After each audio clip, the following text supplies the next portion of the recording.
एक छोटा सा एक्सपेरिमेंट करते हैं। मान लीजिए आप हफ्तों से महीनों से विजुलाइज कर रहे हैं, जर्नलिंग लिख रहे हैं, अलग अलग मैनिफेस्टेशन टेक्निक्स कर रहे हैं कि मुझे अपनी ड्रीम जॉब मिल जाए, लाइफ पार्टनर मिल जाए, ड्रीम होम मिल जाए, और आप पूरी शिद्दत से खून पसीना एक करके लगे हुए हैं।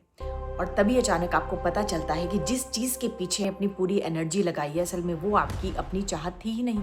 वो तो आपके दोस्तों ने, आपके रिश्तेदारों ने, सोशल मीडिया ने, समाज ने आपके दिमाग में डाल दिया है। सोचिए, उस एक पल में आपके सारे मैनिफेस्टेशन धरे के धरे रह जाएंगे। और यहीं पर ओशो एक बहुत गहरी बात कहते हैं कि जो अगर आपने समझ ली तो मैनिफेस्टेशन करने का आपका पूरा का पूरा तरीका ही बदल जाएगा।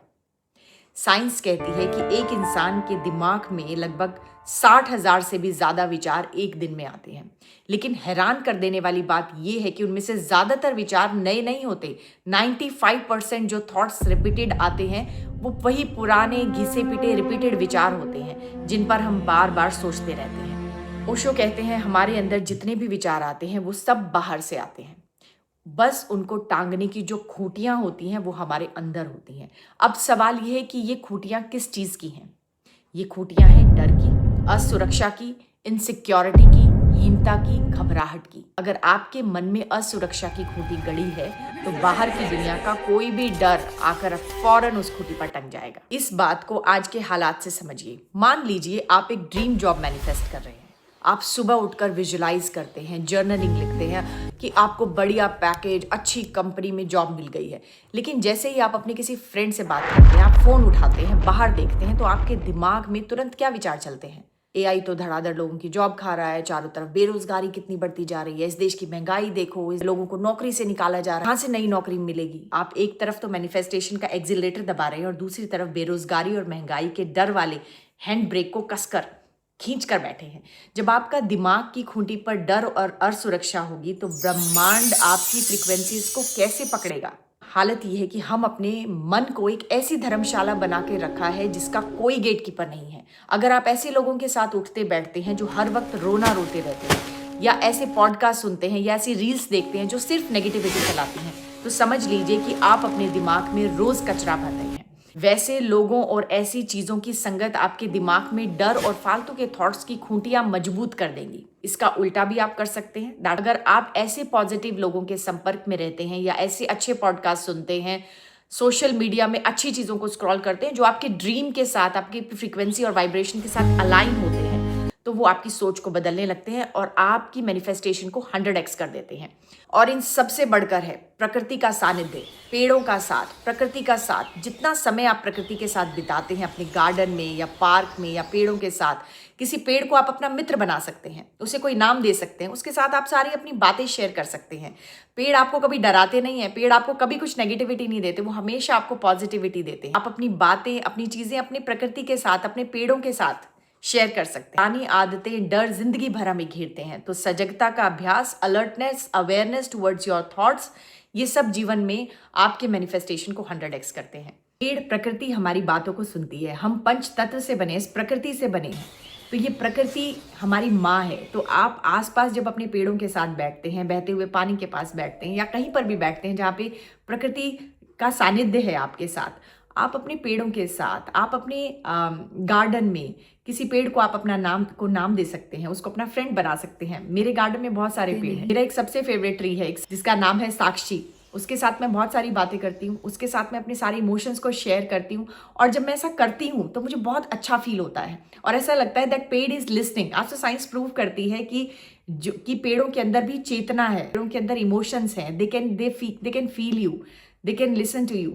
कहते हैं भगवान बुद्ध जिस पेड़ के नीचे बैठकर ध्यान करते थे, उस पेड़ ने पूरा का पूरा भगवान बुद्ध का जो विजडम है, जो नॉलेज है, उसको पी लिया है। तभी आज बोधि वृक्ष की पूजा होती है ना। तो ये सब चीज़ें ऐसे ही नहीं है, आप इनको एक्सपेरिमेंट करिए। और अपने जब आप मैनिफेस्टेशन की जर्नी में हैं, जब आप, तो विचार शुद्धि, अपने थॉट्स को, प्योरिफिकेशन ऑफ योर थॉट्स, विचार शुद्धि का बहुत बड़ा महत्व होता है। जब आप किसी चीज़ को मैनिफेस्ट कर रहे हैं, आपने कोई संकल्प लिया है, जैसे मुझे अपनी ड्रीम जॉब मैनिफेस्ट करनी है, मुझे एक ड्रीम होम मैनिफेस्ट करना है, मुझे लाइफ पार्टनर मैनिफेस्ट करना है, कुछ लोगों को अलग अलग कंट्रीज़ की रेजिडेंसीज, वीज़ाज मैनिफेस्ट करने हैं, तो कुछ भी आपको अगर मैनिफेस्ट करना है, जैसे ही आपकी इंटेंशन क्लियर होती है, जैसे ही आप संकल्प लेते हैं, okay this is what I want to do, तो उसके बाद आपको, जब तक आपकी मैनिफेस्टेशन पूरी नहीं होती, आपको अपने साथ बहुत अवेयर रहना होता है। अपने विचारों के प्रति आपकी सजगता का बहुत बड़ा रोल होता है कि आप अपने विचारों को प्योरीफाई करें, क्योंकि आपके विचार ही आपका भाग्य लिखते हैं। और जो विचार बार बार आते हैं वो एक पैटर्न बना देते हैं हमारे ब्रेन में, जिसको न्यूरल पाथवे कहते हैं। मेजॉरिटी ऑफ जो लोग होते हैं उनके दिमाग में जो पैटर्न्स बने होते हैं वो नेगेटिव विचारों की बने होते हैं। कि जैसे मैं बहुत सारे लोगों को मैनिफेस्टेशन सिखाती हूँ, तो लोग मुझे बोलते हैं कि मैम हमने 21 डेज ये टेक्निक किया, 369 किया, वाटर टेक्निक किया, ये किया, बट कुछ हुआ नहीं, क्योंकि डीप डाउन आपके जो रिपीटेड विचार हैं उनके ऊपर आपकी सजगता नहीं है, उनके ऊपर आपका नियंत्रण नहीं है, आपकी अवेयरनेस नहीं है। जैसे ही आप अपने विचारों के प्रति सजग होते हैं, अवेयर होते हैं, वैसे ही आपको पता चलने लगता है, ऑब्जर्व करने लगते हैं आप कि अच्छा ये नेगेटिव विचार है, ओके ये मेरी मैनिफेस्टेशन जर्नी के रॉड ब्लॉक है, तो आप जानबूझकर अपने मार्ग में पत्थरों को नहीं रखेंगे, है ना। को अपने विचारों को बदलिए और अपने जीवन को बदलते हुए देखिए। ध्यान सूत्र ओशो की बड़ी सुंदर किताब है, जिसमें ओशो ने विचार शुद्धि बड़े ही सुंदर तरीके से एक्सप्लेन किया है। आपके विचार आपके भाग्य के निर्माता होते हैं। आप जिस प्रकार का चिंतन रेगुलर करते हैं, जिस प्रकार के विचारों को बार बार आप चिंतन और मनन करते हैं, वही आपके जीवन का भाग्य बन जाते हैं। आप 369 मेथड को यूज कर रहे हैं, कोई एफर्मेशंस को यूज कर रहे हैं, कोई और टेक्निक को यूज कर रहे हैं, तो आपको लगेगा ये हो ही नहीं रही, मैंने तो करा 21 डेज, हुई नहीं। अगर आप सही प्रोसेस से करेंगे तो वो 101% होगी। मनुष्य के पास सदैव ही अपने भाग्य को लिखने की चाबी होती है। कहीं आकाश में बैठा हुआ कोई परमात्मा बैठकर आपका भाग्य नहीं लिखता है, सदैव ही मनुष्य के पास अपने भाग्य की चाबी होती है। तो अपने विचारों से अपने भाग्य का निर्माण करिए। आप अपने भाग्य को जैसा चाहे वैसा बना सकते हैं, बशर्ते आप अपने विचारों पर नियंत्रण रखिए, अवेयरनेस रखिए।